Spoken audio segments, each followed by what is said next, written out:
Yes, error location bit this is. It means there are 4 parts. ఒక part లో mistake ఉంటుంది. We should find out. Okay, right. I declared. It is the first part. నేను declare చేశాను.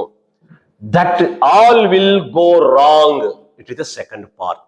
And without her, C part. And no error, D part. Mistake ఉందా లేదా? ఉంది.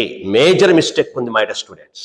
ఇందులో ఎక్కడ ఉందంటే that all will go wrong అనేటువంటి పార్ట్ లో ఎర్రర్ ఉంది. ఇక్కడ ఉంది ఎర్రర్. ఏమిటి అంటే యాక్చువల్గా ఈ topic direct indirect speech topic ఇది. ఇందులో ఇచ్చినటువంటి ప్యాటర్న్ ఇండైరెక్ట్ స్పీచ్ లో ఉంది. ఇండైరెక్ట్ స్పీచ్ యొక్క విధానం ఏంటంటే రిపోర్టింగ్ వెర్బ్ అంటాం దీన్ని. రిపోర్టింగ్ వెర్బ్ కనుక పాస్ట్ లో ఉంటే ఆటోమేటికల్లీ సెకండ్ పార్ట్ దట్ తర్వాత పార్ట్ ఎలా ఉండాలంటే ప్రాబబుల్ కండిషనల్ టెన్స్ లో ఉండాలి. What is the meaning of probable conditional tense? ఒకటే లాజిక్. మోడల్ వర్బ్స్ అదే హెల్పింగ్ వర్బ్స్ ఉన్నాయి.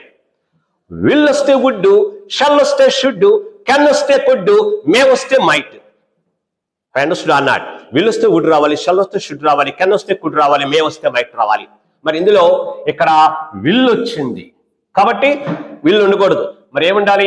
వుడ్ ఉండాలి. వుడ్. మిగతా అన్ని మామూలు ఏం మారవు. అంటే I declared that all would go wrong without her. So error part below ఉంది, విల్ దగ్గర ఉంది. ఎందుకంటే అది ప్రాబబుల్ కండిషనల్ టెన్స్. అంటే విల్ వస్తే వుడ్ వస్తుంది, షల్ వస్తే షుడ్ వస్తుంది, కెన్ వస్తే కుడ్ వస్తుంది, మే వస్తే మైట్ వస్తుంది. అంతే. అది దేని మీద ఆధారపడి ఉంది? డిక్లేర్డ్ పాస్ట్ మీద ఆధారపడి ఉంది. ఓకేనండి.